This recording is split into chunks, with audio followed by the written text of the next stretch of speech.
Queridos irmãos, eu saúdo a todos com a paz do Senhor. Amém. Que bom é estarmos aqui. Que bom é poder participar deste congresso, o Congresso do Centenário. Nós louvamos a Deus por tudo que o Senhor tem concedido nestes dias, desde o início da festa, que a glória do Senhor tem se revelado entre nós, e estamos felizes por ver o crescimento da igreja, por ver a mão de Deus se estendendo sobre os jovens da igreja. Quero agradecer ao Senhor pelo privilégio de poder servi-lo, pela salvação da minha alma, pelo meu nome está escrito no livro da vida. Quero agradecer a Deus pela vida do meu pastor, pela honra que tem nos concedido de estarmos servindo a Deus ao seu lado, o ajudando na obra do Senhor. Deus abençoe o senhor, pastor. Muito obrigado pela oportunidade. Semana passada o senhor estava me escalando para Afrânio, a última cidade de Pernambuco. O gestor, quando vem para Recife, ele tira 12 horas de carro, muito longe, e nós pudemos ir ali e hoje estarmos aqui. Semana passada no final de Pernambuco, hoje na capital, no Recife. E eu, quando estava nesses dias meditando sobre essa escala de hoje, eu pude me lembrar, pastor, que alguns anos atrás eu estava orando e me ajoelhei ao lado da minha cama, e quando estava perto do dia amanhecer, o Senhor abriu meus olhos e eu via o Senhor entrando no meu quarto, passando por trás de mim e se ajoelhando do meu lado direito. E eu de olhos fechados, vendo aquela visão, e o Senhor estendia o seu braço esquerdo e colocava em cima de mim e perguntava assim: Lorival, você conhece a verdade? E eu me calava. E ele dizia: eu sei que você conhece a verdade. Pregue essa verdade, meu filho. Pregue essa verdade. Eu louvo a Deus, pastor, porque aonde tenho ido, tenho representado o Senhor e tenho honrado o nome do meu Deus, o nome da minha igreja e o nome do meu pastor presidente. E tenho recebido, aonde eu passo, a alegria da igreja por estar abrigada aos cuidados de um homem sério, de um pai amoroso, que tem sido para todos nós os jovens da casa do Senhor. Quem se sente amado pelo pastor, dê uma glória a Deus. Deus abençoe, pastor, a sua vida. Amados irmãos, eu quero que você abra a sua Bíblia nesta noite, no livro de Mateus, tema que o nosso pastor escolheu, capítulo 24.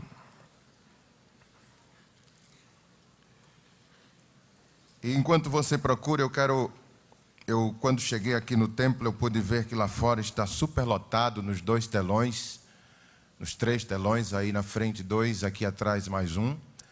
E eu gostaria de saber onde é que estão as pessoas não evangélicas. Por favor, levante a mão. Eu gostaria de saber, porque mesmo eu não podendo lhe ver daqui de dentro, eu sei que alguém aí do seu lado vai estar fazendo o possível para que você esteja confortável, oferecendo a Bíblia para você ler, orando por você e no momento do convite, até lhe trazendo aqui na frente, se for o caso. Então, por favor, levante a mão, só as pessoas não evangélicas que estão aqui dentro. Ali tem uma senhora, muito bem, aí fora devem ter muitas pessoas, ali atrás também, ali na galeria, muito bem.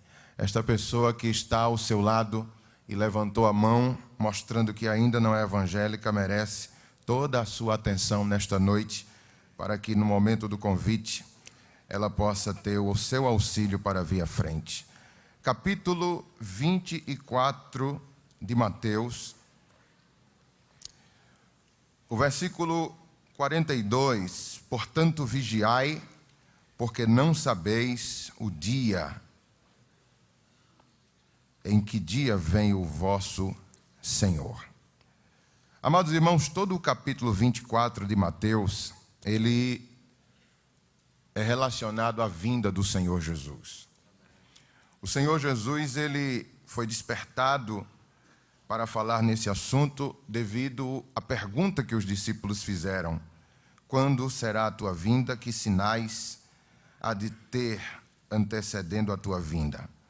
E o Senhor Jesus, ele revela muitas informações a respeito de sua vinda, mas nós não devemos nos confundir com o arrebatamento da igreja e a segunda vinda do Senhor em glória. Existem muitas partes e é necessário fazer distinção. Por exemplo, aqui no versículo 13 do capítulo 24, diz assim: aquele, porém, que perseverar até o fim, esse será salvo. E será pregado o evangelho do reino por todo o mundo, para testemunho a todas as nações. Então virá o fim. Jesus fala aqui a respeito do evangelho do reino. E existem algumas linhas de pensadores que dizem que há distinção entre o evangelho do reino e o evangelho da graça, mas não há nenhuma diferença. O evangelho é somente um. O evangelho da graça foi citado por Paulo em Atos, capítulo 20 e versículo 24, quando ele diz assim: mas de nada faço questão, nem tenho a minha vida por preciosa, contanto que cumpra com alegria a minha carreira e o ministério que recebi do Senhor Jesus, para dar testemunho do evangelho da graça de Deus. Esse evangelho do reino e evangelho da graça não diferencia. A única coisa que possamos distinguir de um para o outro é que este evangelho da graça, que mencionado por Paulo ele é o evangelho pregado pela igreja antes do arrebatamento. E a mensagem do reino, que é o mesmo evangelho, ela há de ser pregada durante o período da grande tribulação. A mensagem também se distingue porque a mensagem pregada antes da grande tribulação é: preparem-se para ir de encontro ao rei. Esta é a mensagem que a igreja prega. Mas durante a grande tribulação, não vai ser essa mensagem. Será: preparem-se, o rei está vindo ao vosso encontro. Preparem-se para se encontrar com o rei, é o evangelho que se prega antes da grande tribulação. E o evangelho que se pregará durante a grande tribulação é: preparem-se, o rei está vindo ao vosso encontro. As informações a respeito do arrebatamento da igreja, elas só são contidas na Bíblia. Não existe outra fonte de informação que fale sobre o arrebatamento da igreja, a não ser na palavra de Deus. É só aqui que existem informações sobre o arrebatamento, sobre o dia do Senhor, sobre a volta de Cristo. E Paulo é o maior detentor destas informações. A Bíblia vai mostrar 8 vezes mais versículos que falem sobre a vinda do Senhor do que a sua primeira vinda.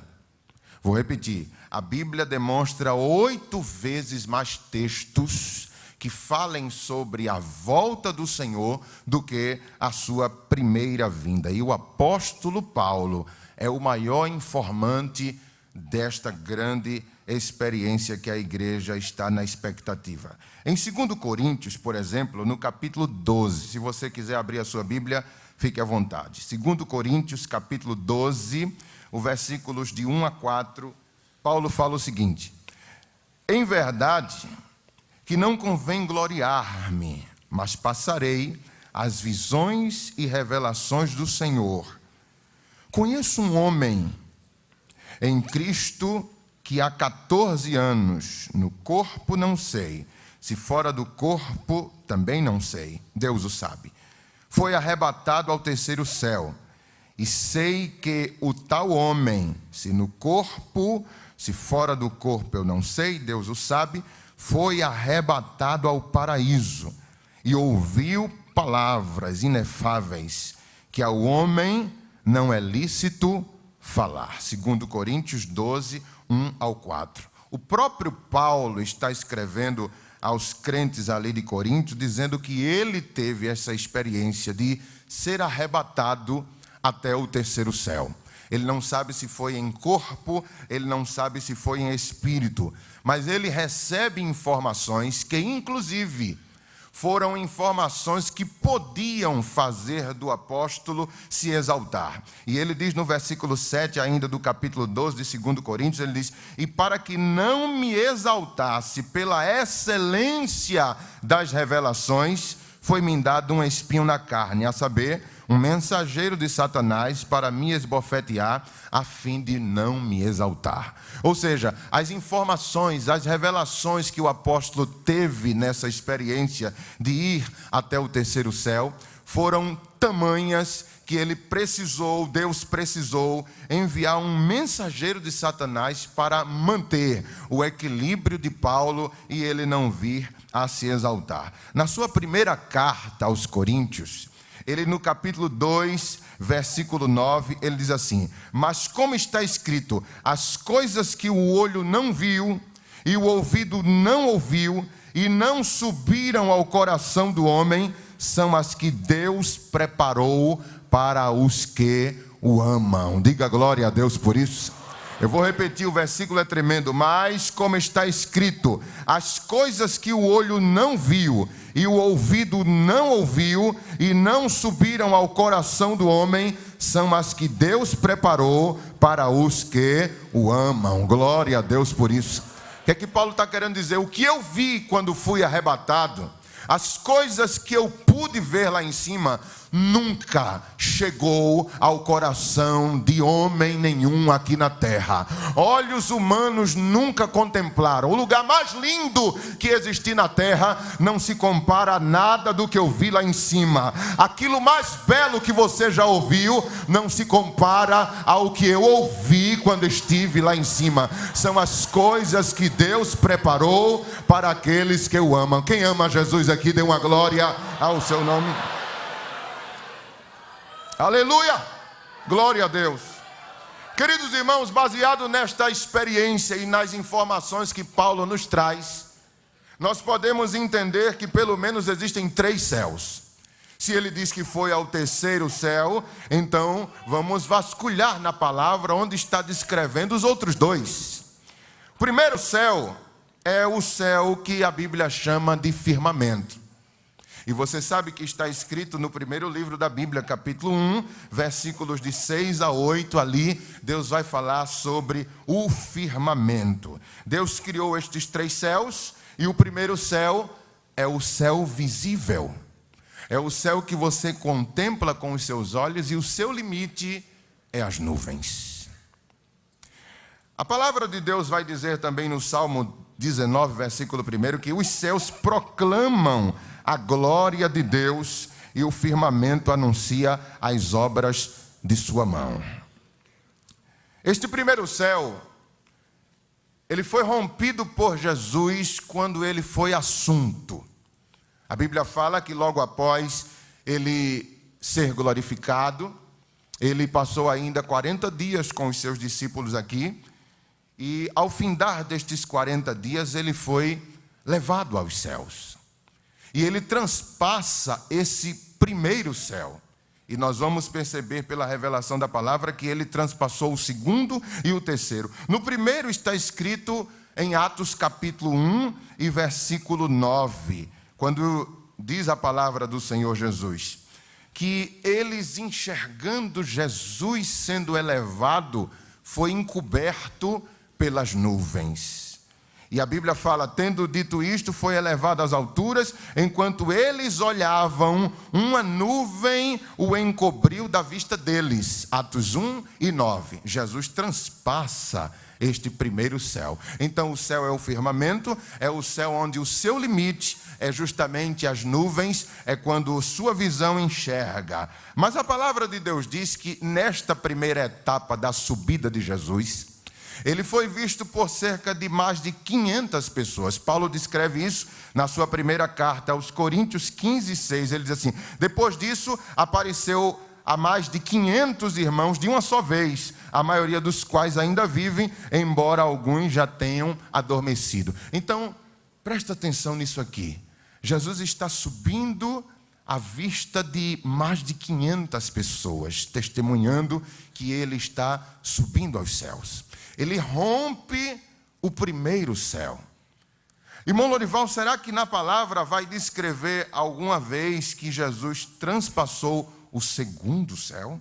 Sim, declara assim.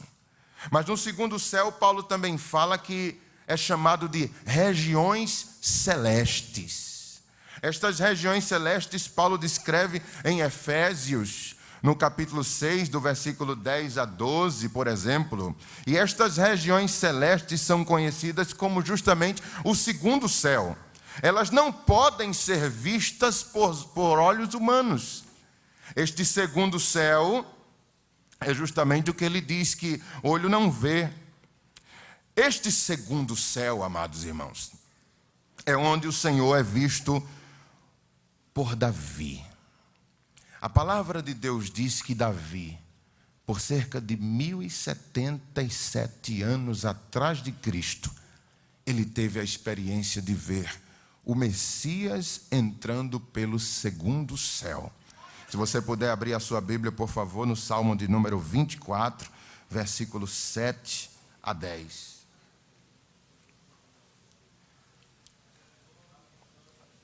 Eu não sei se o salmista Davi estava num momento de oração. Eu não sei se ele estava tocando uma música. Eu não sei se ele estava meditando. Mas eu tenho certeza que ele estava gozando de uma comunhão extrema com Deus. Porque ele vê o Senhor rompendo as nuvens e chegando nos portões celestes. Se os 500 ou mais de 500 homens e mulheres testemunharam Jesus subindo até o rompimento do primeiro céu, Davi vê ele passando das nuvens e entrando no segundo céu. E ele pega a sua caneta e começa a escrever o que ele vê e o que ele ouve. Ele ouve o seguinte: os anjos que trazem Jesus gritam: levantai, ó portas, as vossas cabeças, levantai-vos, ó entradas eternas, e entrará o Rei da Glória. Quem é o Rei da Glória? Perguntam os que estão no muro. O Senhor forte e poderoso, o Senhor poderoso na batalha. Levantai, ó portas, as vossas cabeças, levantai-vos, ó entradas eternas, e entrará o Rei da Glória. A pergunta se repete: quem é o Rei da Glória? O Senhor dos exércitos. Ele é o Rei da Glória. Davi vê o Senhor Jesus rompendo o primeiro céu. Se aos olhos das testemunhas aqui na terra ficou limitado só até as nuvens, Davi, pela revelação, há mais de 1000 anos atrás do acontecido, ele viu o Messias rompendo as nuvens e passando do segundo céu. Mas ali ficou, aleluia, ele vê da nuvem até os portões celestes. Mas existe o terceiro céu que Paulo fala. E este terceiro céu foi visto por João na ilha de Patmos. Abra a sua Bíblia, por favor, em Apocalipse capítulo 5.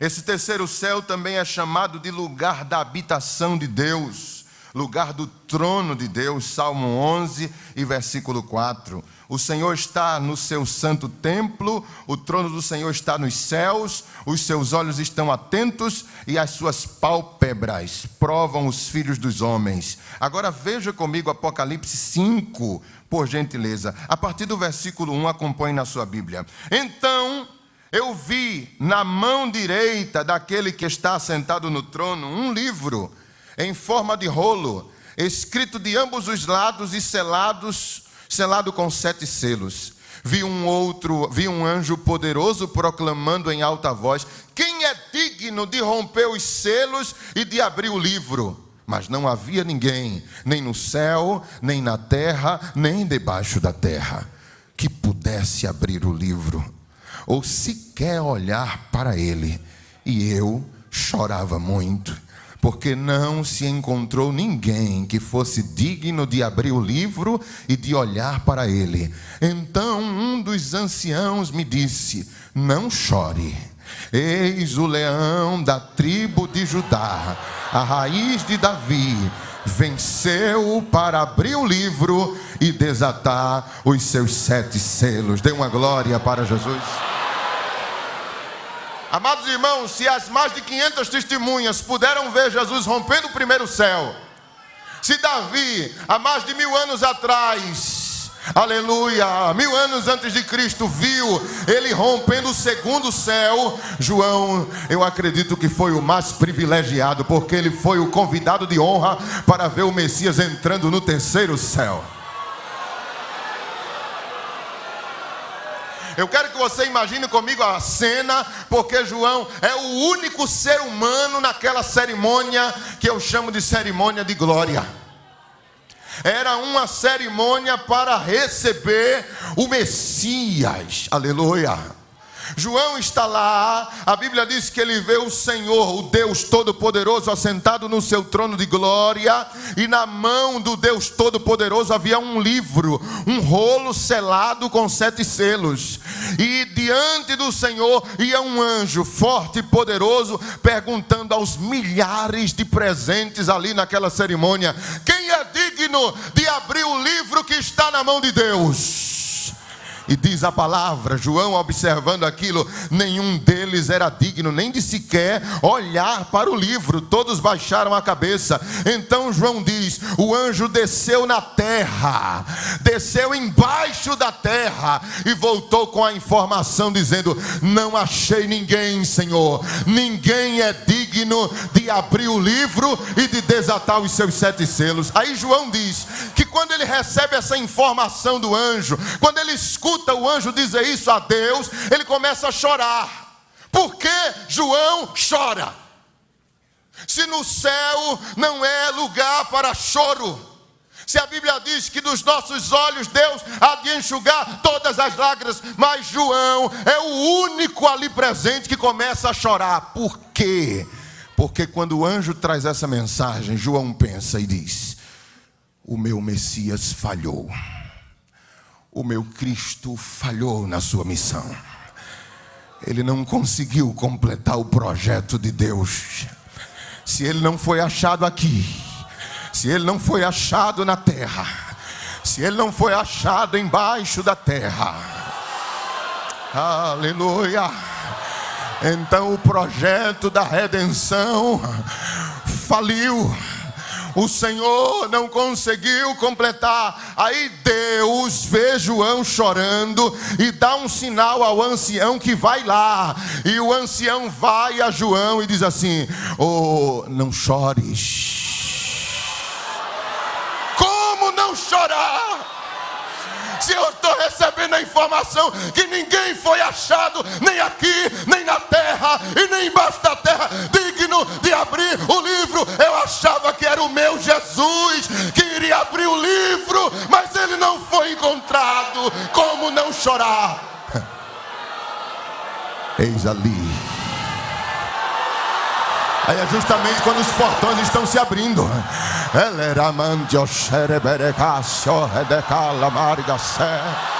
É justamente quando os anjos estão dizendo: levantai, ó portas, as vossas cabeças, que entrará o Rei da Glória. Aí o ancião diz: olha ele ali. Oh glória, oh glória, oh glória, oh glória. Ele entra. E João diz: ele então se aproximou e recebeu o livro da mão daquele que estava sentado no trono. Oh glória a Deus. Eu vou ler um texto. Se você sentir vontade de glória, você abra a sua boca. Apocalipse 5:7 diz assim: e eles cantaram um novo cântico, João diz, e o cântico dizia: tu és digno de receber o livro e de abrir os seus selos, pois foste morto e com teu sangue compraste para Deus homens de toda tribo, de toda língua, todo povo e toda nação. Tu os constituísse reino e sacerdote, e eles reinarão na terra contigo. Aleluia. Olhei e ouvi a voz de muitos anjos, milhares de milhares e milhões de milhões, e eles rodeavam o trono, bem como os seres viventes e os anciãos, e cantavam em alta voz: digno é o Cordeiro que foi morto. Ele é digno, irmão Jair, que foi morto, de receber poder, de glória, riqueza, de outra glória, sabedoria, de mais uma, força, honra, glória, louvor. Depois eu ouvi as criaturas existentes no céu, na terra e debaixo da terra e no mar, e tudo que neles há, aleluia, dizendo: aquele que está sentado no trono e ao Cordeiro seja o louvor, a honra, a glória, o poder para todo sempre.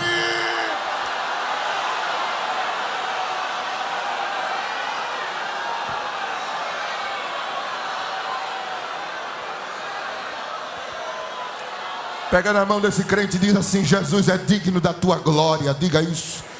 Jesus é digno que você abra a sua boca e o adore. Ele é digno. Paulo chegou ao terceiro céu. Jesus rompeu o primeiro, foi visto por mais de 500. Rompeu o segundo, foi visto por Davi. Rompeu o terceiro, aleluia, e foi visto por João na ilha de Patmos. Então há 3 céus. Oh glória a Jesus, oh glória a Jesus, oh glória a Jesus. Vamos aqui buscar informações na palavra de Deus a respeito do que nos espera. A palavra de Deus diz, amados irmãos, por exemplo, em 1 de Tessalonicenses capítulo 4 e versículo 13. Era como se Paulo, irmãos, tivesse tanta informação a respeito do céu, e ele quer trazer essas informações para a igreja do Senhor. E ele começa dizendo assim: não quero, irmãos, que vocês sejam ignorantes a respeito dos que dormem. Paulo, ele é o detentor das informações, irmãos. Ele recebeu revelações neste arrebatamento de sentidos que ele teve, e ele agora está transmitindo à igreja: irmãos, eu não quero que vocês sejam ignorantes a respeito dos que dormem, para que não vos entristeçais como os demais que não têm esperança, porque se cremos que Jesus morreu e ressuscitou, assim também aos que em Jesus dormem, Deus os tornará a trazer com ele.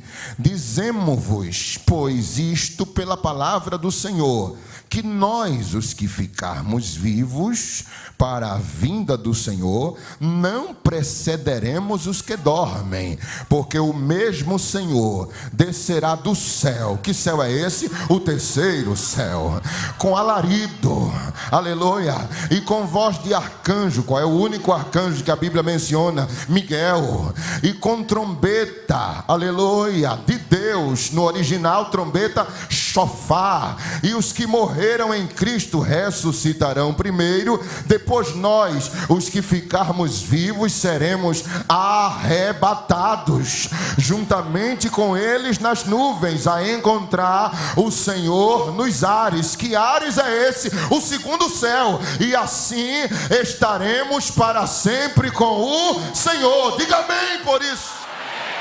São informações tão precisas que o apóstolo nos traz, irmãos. Aleluia. coisa que somente Ele, que foi levado até lá em cima, poderia nos trazer. Ele fala a respeito do terceiro céu, que o Senhor descerá para se encontrar com a igreja. Ele fala também a respeito da voz do arcanjo, que a Bíblia fala que é Miguel. E ele fala também de um tocar de trombeta, que no original é o chofar, aquele chifre de carneiro em forma de aspiral. E ele diz que os mortos ressuscitam primeiro, e depois os que estiverem vivos serão transformados, e chegaremos ao mesmo tempo lá na glória. Diga amém por isso, irmãos. Agora você para imaginar esse dia. Irmão, tu já parasse para pensar, aleluia, o dia do arrebatamento da igreja. Aleluia, glória a Deus. Eu não quero estar aqui, irmãos, para ver, mas você imagine comigo o caos que esse mundo vai ficar. O tempo que vai ser preciso para essa terra se reorganizar. Diante de tanto sumiço de pessoas sem nenhuma explicação. Isso é no mundo inteiro. Porque João diz: de todos os povos e tribos e línguas, todas as nações, os 5 continentes, estará informando que lá houve também sumiço de pessoas. Oh, aleluia, aleluia, aleluia, aleluia. O caos, os acidentes, os aviões, os carros, tudo desgovernado. O mundo, aleluia, numa neblina, num nevoeiro de incertezas, de desespero, e as pessoas querendo explicações. Todo o sistema de inteligência do mundo em busca de uma resposta para onde eles foram. Aleluia, aleluia, aleluia, aleluia, aleluia, aleluia, aleluia. Penso que será a primeira vez que os ufólogos, aqueles que estudam seres de outros planetas, serão consultados. E eles virão e dirão: olha, nós sempre avisamos que existem seres em outros mundos, e certamente vieram buscar essas pessoas. E será dado crédito, qualquer informação terá crédito numa hora como essa. As polícias inteligentes buscarão respostas. E no sistema avançado de tecnologia que temos, irmãos, onde é que vão buscar? Olha, existem igrejas que é justamente onde o maior número de pessoas desapareceram. E estas igrejas que têm sistema de tecnologia, existem filmagem nesses cultos deles. Então vamos buscar saber onde é que está a filmagem, onde é que está o sistema de filmagem, onde é o centro de filmagem. Já pensasse, crente? Aleluia, aleluia, aleluia, aleluia, aleluia, aleluia, aleluia, aleluia, aleluia.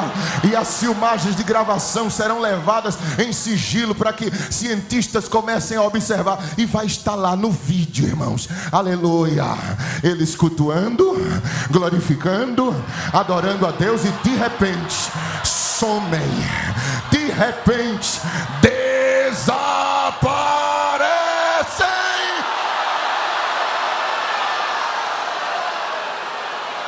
Mas como é que pode? Não tem corte nessa filmagem.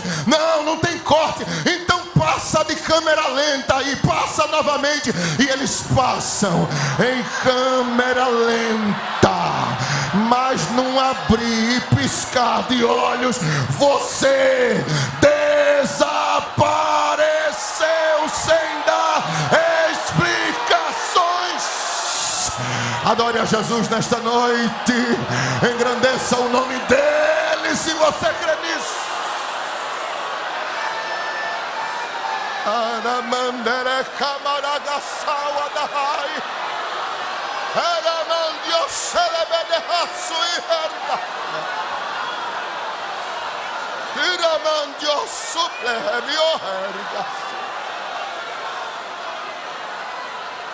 Porque a palavra arrebatar no original é justamente tirar com violência. É arrancar com violência. E Paulo viu esse dia. Ele disse: vai ser muito rápido, meus irmãos. Vai ser feito um abrir e piscar de olhos. Eu vi como vai ser.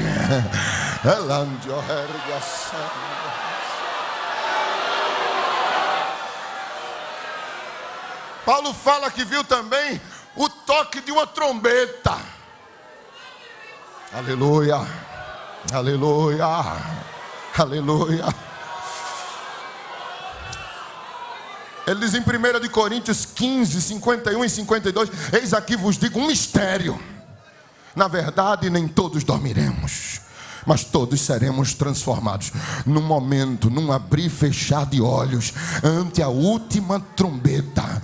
Aí ele diz: porque a trombeta soará, e os mortos ressuscitarão incorruptíveis, e nós seremos transformados. Esse toque da trombeta, amados irmãos, esse toque do chofar. O chofar, por exemplo, é um instrumento mais antigo, é um dos mais antigos da humanidade. E esse chofar, ele aparece pela primeira vez em Êxodo 19:13, quando Deus, ele teve uma aparição no meio do arraial, e na medida que ele se revelava, o toque do chofar começava a ressoar no monte onde Deus aparece para o seu povo. Esse chofar também é revelado na Bíblia na batalha de Josué, onde as muralhas de Jericó elas caem. Foi justamente o tocar de um chofar, foram as trombetas que Josué usou. Gideão também, aqueles 300 homens, quando foram tocar trombetas, era o chofar que foi usado ali na batalha contra os seus inimigos. O chofar, vejam só isso, ele tem 3 toques especiais, 3. Em hebraico, o primeiro é chamado de tequiá, que significa levantar. Esse toque, ele era ressoado no acampamento, porque a coluna de nuvem, quando ela se essa nem todas as 12 tribos contemplavam ela se mexendo. Então, para que não houvesse atraso, essa trombeta era tocada no toque do tequiá. E esse toque é um toque contínuo, é necessário muito fôlego para tocar. E quem escuta, o povo de Israel, que sabia o que ele significava, eles rapidamente desarmavam o seu acampamento, porque a coluna estava se mexendo.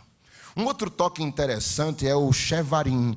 Esse era justamente, significava queimar o lixo. Quando a nação de Israel, o acampamento, ouvia o toque do shevarim, que era o chofar, dando este tipo de toque, que são 3 tons. 3 tons. E esses tons, dizia ao povo: tirem todo o lixo das tendas e joguem de uma só vez fora do arraial. Mas o último toque do chofar era o chamado de teruá. Esse toque era uma marcha, simbolizava que o povo deveria marchar para uma guerra, e eram 9 toques curtos. Tocava, pausava, tocava, pausava. E o povo de Israel, muito habituado com isso, irmãos, entendia cada toque do chofar. O chofar era usado também nas batalhas, para que quando o chefe do exército ou o exército tocasse o chofar, o inimigo não entendia o que o exército estava se preparando para fazer, porque era um toque secreto, era um código secreto que só o exército israelita entendia. Então, quando era avançar, existia um toque, recuar, preparar-se para a batalha, cercar o inimigo, tudo isso tinha na base do toque. Então, Paulo escrevendo, ele diz na primeira carta aos Coríntios, capítulo 14 e 8, ele diz assim: pois também, se a trombeta der um som incerto, quem se preparará para a batalha? Então, a trombeta era o que ditava o avanço, o recuo, a estratégia de guerra. Aí esse mesmo chofar, esse mesmo instrumento instrumento de batalha que Israel se utilizava, Paulo diz que ouviu ele antes do arrebatamento. Aleluia. Existe um exemplo muito prático nos nossos dias, que é o apito do guarda de trânsito. O agente de trânsito, quando você vai tirar a carteira de habilitação, você estuda o que chama-se de silvos. E, por exemplo, um silvo breve, quando você está dirigindo e o guarda toca o apito num silvo breve, ele está dizendo siga. Quando ele dá 2 silvos breve, ele diz pare. Ele não está falando, mas você que é habilitado deve entender que ele está mandando você parar. Ele toca, mas o toque do seu apito fala. Quando ele dá um silvo longo, por exemplo, ele está dizendo a você, diminua a velocidade. E tudo isso tem um código, tudo isso são regras, tudo isso é entendido. A trombeta de Deus ao tocar, irmãos, veja aí, por favor, Apocalipse 4 e versículo 1. Ela nos traz uma informação também. Apocalipse 4 e versículo 1 diz assim: depois destas coisas, isso é João escrevendo, olhei, e eis que estava uma porta aberta no céu, e a primeira voz que como de trombeta ouvira falar comigo disse, sobe aqui e mostrar-te-ei as coisas que hão de acontecer. Oh, glória a Deus. Olha para mim, por favor. João está tendo a visão de um anjo tocando uma trombeta. Essa trombeta é um chofar. Ele escutou o toque da trombeta, mas o que ele entendeu era o anjo dizendo, sobe aqui.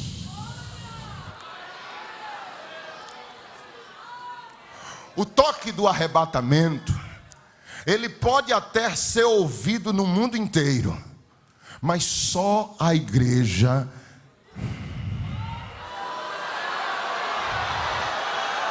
vai entender o que significa aquele toque. E sabe o que aquele toque está dizendo para a igreja? Sobe. Sobe, sobe, sobe. Oh, glória ao nome de Jesus. O toque do chofar será ressoado. E Paulo diz que será o arcanjo que há de dar este toque. É linda essa revelação que Paulo nos traz, irmãos. Aleluia, glória a Deus. Quem é esse arcanjo? O arcanjo que a Bíblia fala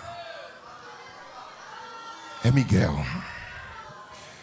que significa quem é como o Senhor.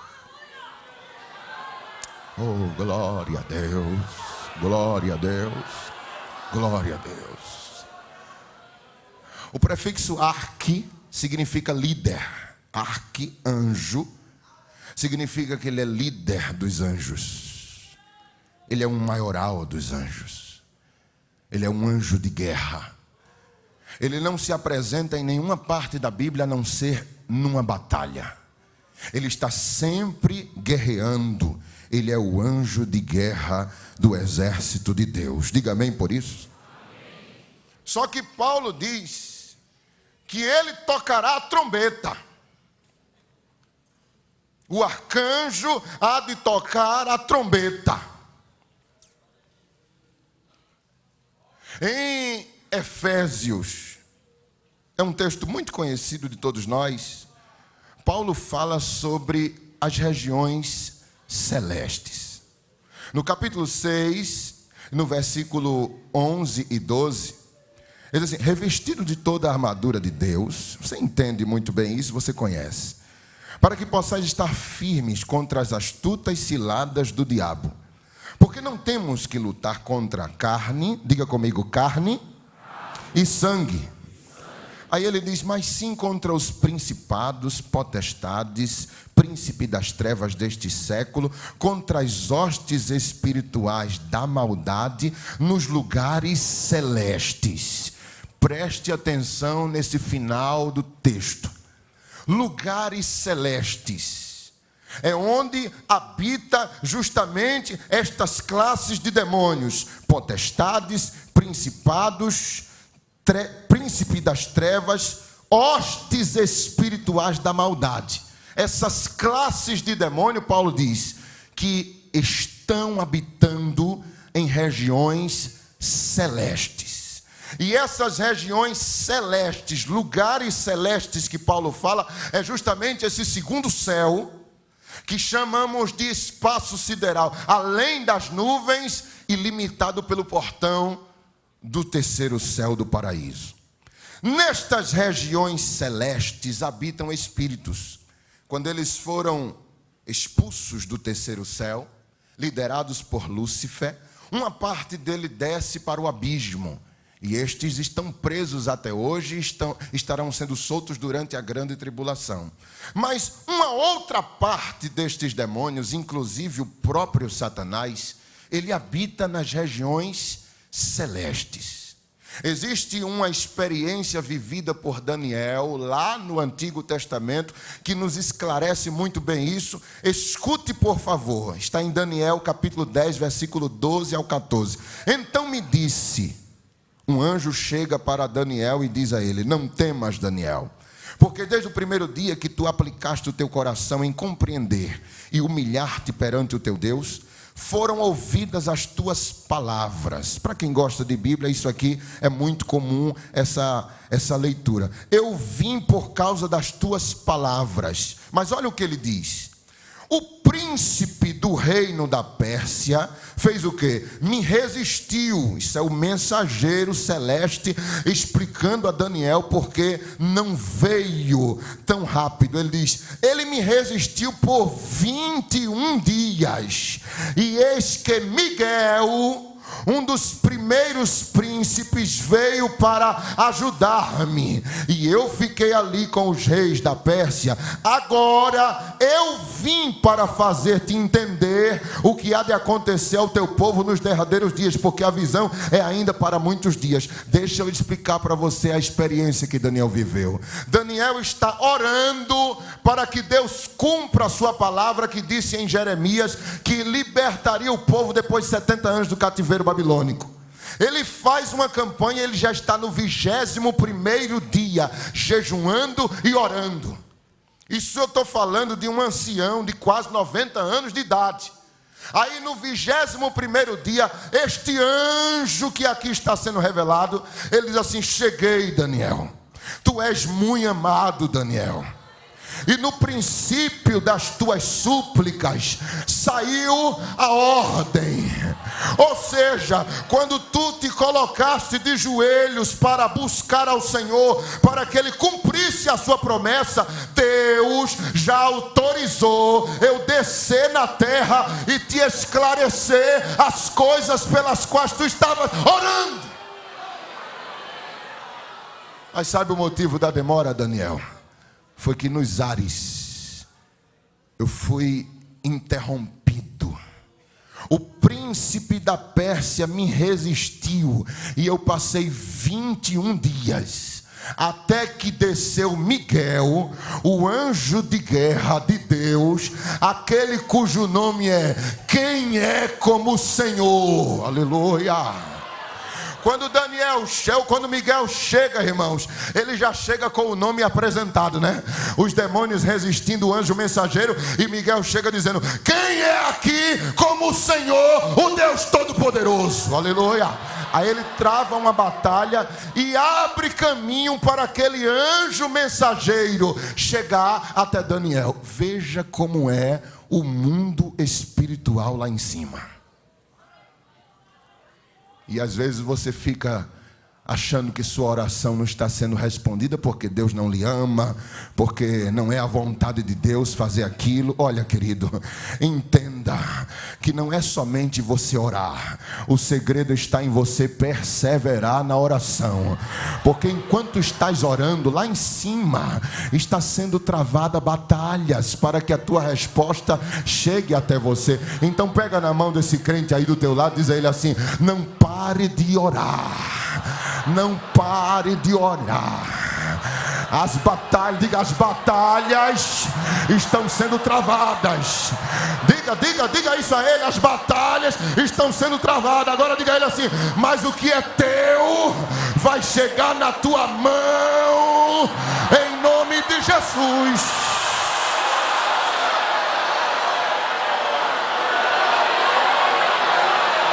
Só puxei essa informação de Daniel para você entender o que se passa nas regiões celestes, no segundo céu. Aí Paulo, irmãos, aleluia, glória ao nome de Jesus, glória a Deus, glória a Deus.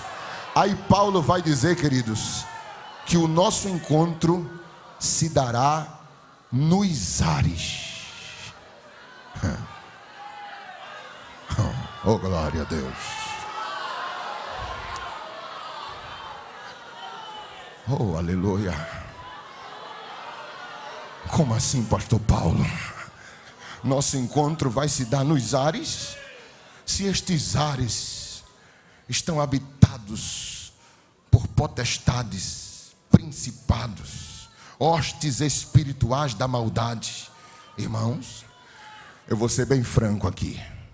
Eu não gostaria, eu na condição de noiva, o noivo Jesus descer para me encontrar nos segundos céus e eu estar na presença de Satanás, os seus anjos, acusadores que a Bíblia diz que me acusaram dia e noite diante de Deus.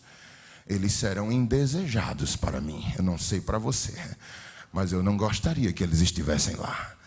E eu vou dizer uma verdade: Deus também não quer eles lá. Deus não quer eles lá. Abra sua Bíblia em Apocalipse capítulo 12, versículo 7. Apocalipse capítulo 12, versículo 7. Olha o que vai acontecer antes da igreja ser arrebatada. Houve batalha no céu. Miguel, anjo de guerra de Deus, e os seus anjos batalharam contra quem? Contra o dragão. E batalhavam o dragão e os seus anjos, anjos caídos, os demônios, as potestades, mas não prevaleceram, nem mais o seu lugar se achou nos céus. Eu esperava que você ia dar uma glória bem forte para Jesus. Eu vou ter que ler de novo. Mas não prevaleceram, nem mais o seu lugar se achou nos céus. O que aconteceu? E foi precipitado o grande dragão, a antiga serpente, chamada o diabo e Satanás, que engana todo mundo. Ele foi precipitado na terra, e os seus anjos foram lançados com ele. E ouvi uma grande voz no céu que dizia: agora é chegada a salvação e a força e o reino do nosso Deus e o poder do seu Cristo, porque já o acusador de nossos irmãos foi derrubado. Eita, eu estou falando da derrota do diabo e você está calado, meu irmão.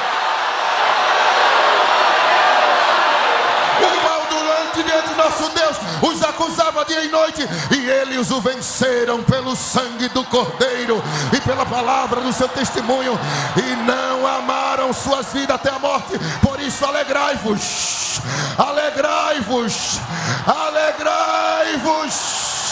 Eu vou falar até você se alegrar. Alegrai-vos.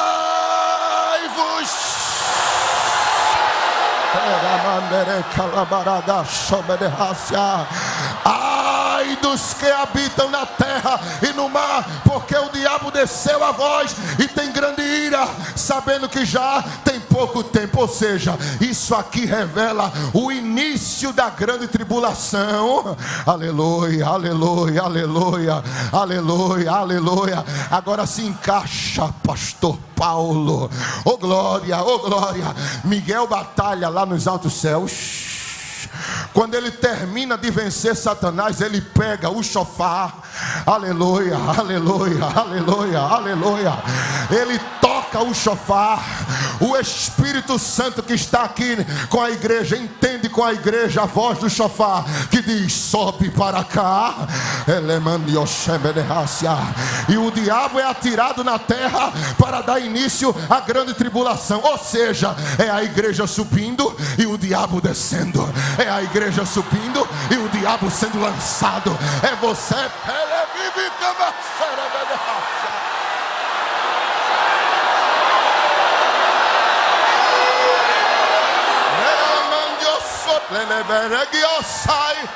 Fale em línguas estranhas, querido, fique à vontade. Oh, adore a Jesus. Você faz parte desse projeto, dessa história. Se esse crente está do teu lado calado, anima ele, balança a mão dele e diz assim: estaremos lá, meu irmão. Estaremos lá, meu irmão. Estaremos juntos, meu irmão.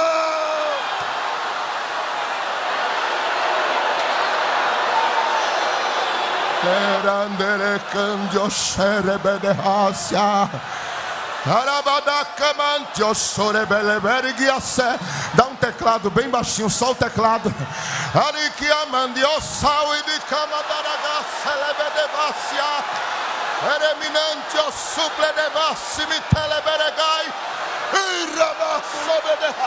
Sinta a presença de Deus, você que está assistindo em casa.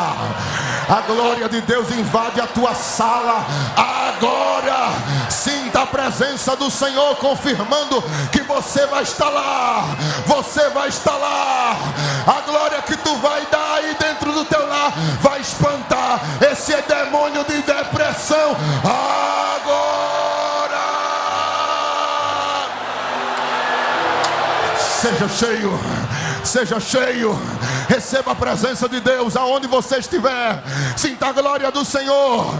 Jesus está te dando a certeza, a convicção que tu estás com o nome escrito no livro da vida.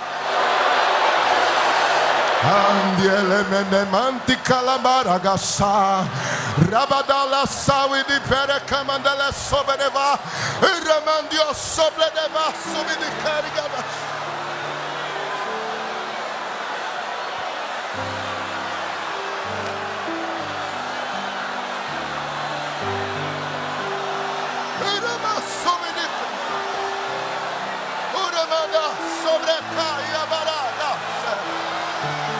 Essas informações só tem na Bíblia.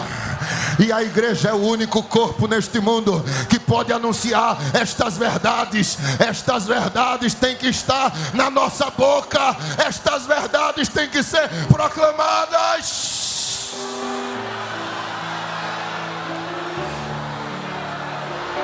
Oh, glória a Deus. Oh, glória a Deus. Oh, glória a Deus.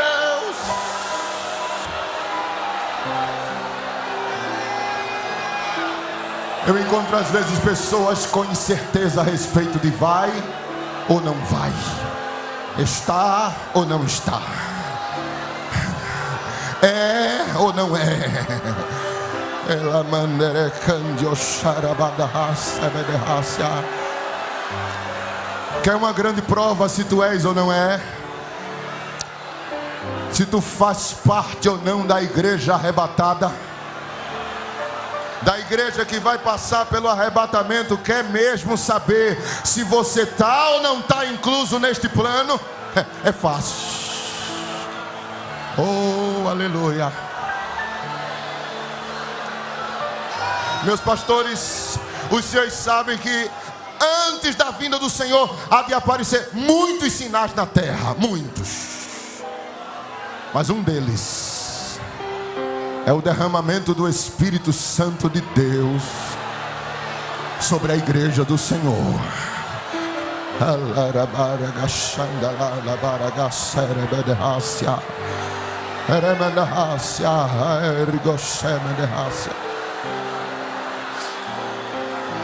Eu acho interessante, o que eu acho interessante é que uma parábola que Jesus conta explica muita coisa. Você vai lembrar disso em rápidas palavras: a parábola de Mateus 13, a parábola do joio e do trigo. O que consiste essa parábola? Jesus diz que semearam trigo e de noite, o inimigo veio e semeou o joio. Quando eles estão crescendo, o dono da lavoura chama os seus empregados e diz: vocês não viram isso?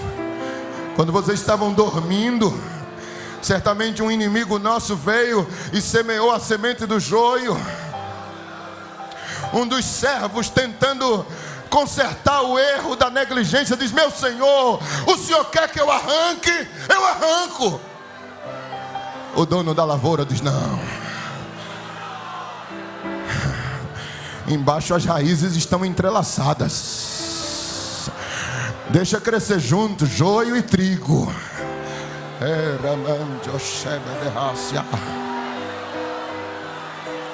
E como é que a gente vai separar, meu senhor? Na colheita. Na colheita. Na colheita vocês separam.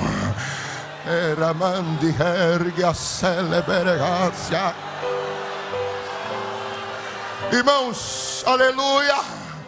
Para que nós não conhecemos o sentido real da natureza lá em Israel, é difícil a gente interpretar isso aqui. Mas quando você sabe alguns detalhes a respeito de colheita de trigo, você vai entender uma coisa. Olha, as colheitas geralmente aconteciam no mês de Nissan, que é entre maio e junho. Aleluia.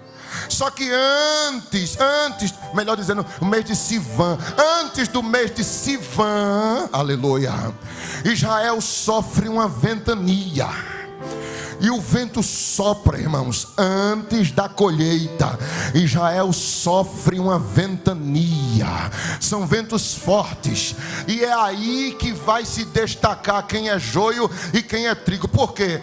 Quando crescem, eles se diferenciam. O joio, ele tem o talinho dele resiliente, muito duro.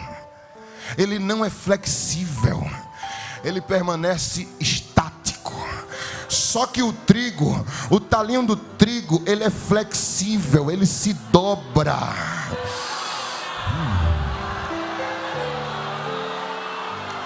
Aí o vento sopra e quem é trigo se curva todo, mas quem é joio fica lá, estático. Aí é fácil. O agricultor vem, arranca o joio, depois o trigo, e separa facilmente. Oh, glória a Deus. Antes do arrebatamento da igreja, haverá um sopro do Espírito Santo de Deus.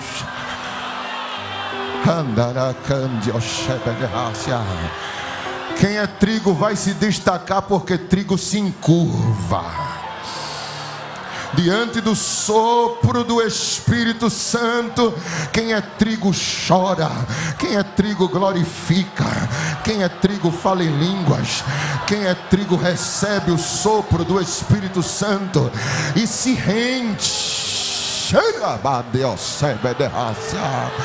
Mas quem é joio, sente nada. É o vento soprando, é a glória descendo, e ele lá parece uma estátua, estático, duro.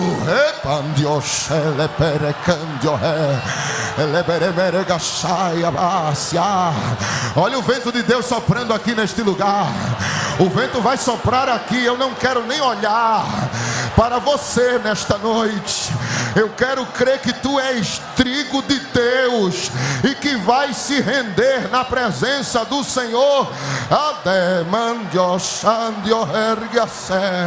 Você que é batizado com o Espírito Santo, sinta o vento de Deus soprando no congresso da mocidade aqui.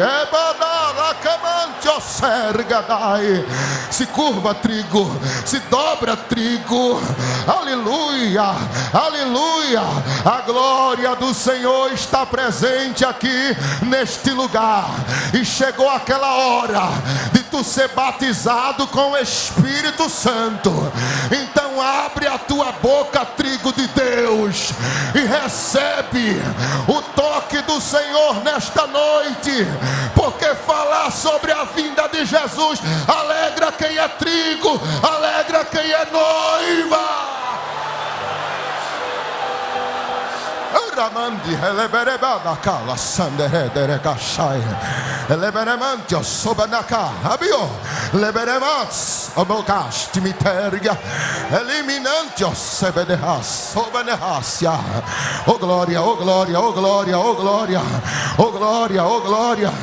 Diga assim nesta noite: eu quero estar além de tudo. Diga: eu quero estar além de tudo. Encha seu pulmão e diga: eu não pertenço a este mundo. Aleluia, aleluia, aleluia, aleluia, aleluia, aleluia. Diga: eu vou guardar a minha fé para não perder minha coroa.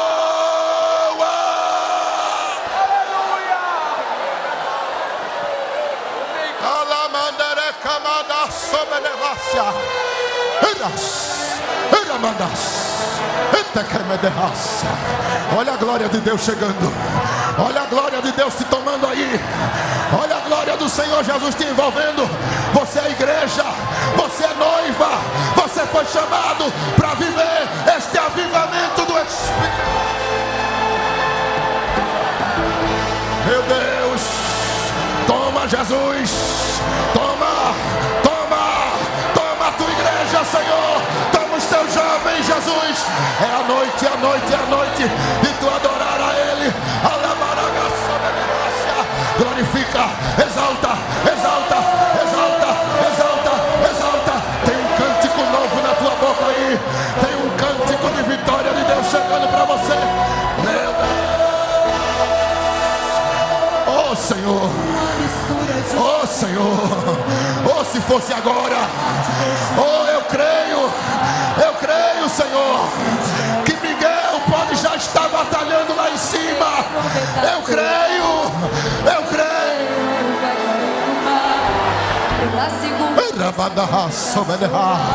Oh glória, oh glória. É a presença de Deus te envolvendo. É a presença de Deus te envolve, Jesus. Está escrito, está escrito, está escrito, está escrito. Na quarta vez o sol perderá a luz, a lua não terá aquele brilho que seduz. O dia vai ser noite, a noite vai ser dia. Eu quero estar na glória junto. Eu vou estar lá, eu vou estar lá, eu vou estar sentado com Ele. Breve Jesus. Adora, adora, adora. Adora, adora Ele nesta noite.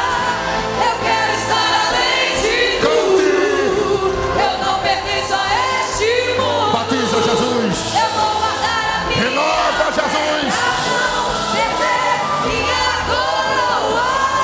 Preciso da santidade. Teu nome está escrito lá. Eu vou e adorar na essência. Receba essa certeza. O Todo-Poderoso. Quem sente que Jesus está tocando você nesta noite? Não tem diabo neste Não tem diabo que venha tirar essa certeza de você. Liberto para atormentar aqueles que não foram fiéis a Jeová. Enche, Jesus. Os homens Cura, Jesus. Cura, Jesus. Certamente deles era Cura, Jesus. desesperadamente complicado.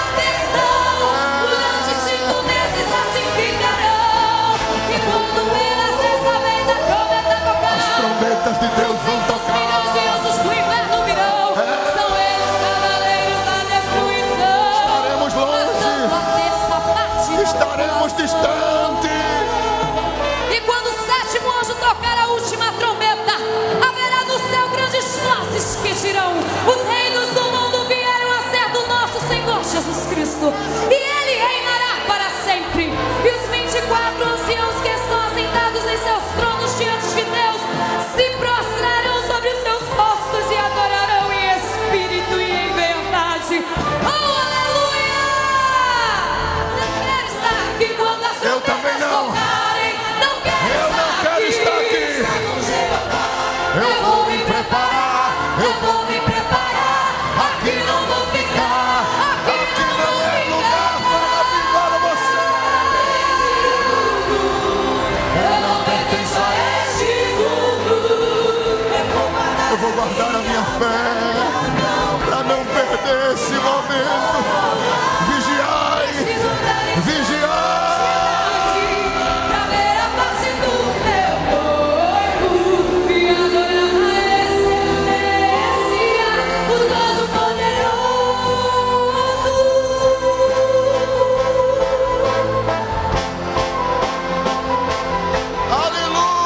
Aleluia. Canta, igreja. Eu quero estar neste mundo. Canta, Assembleia de Deus. Não pertencemos a este mundo.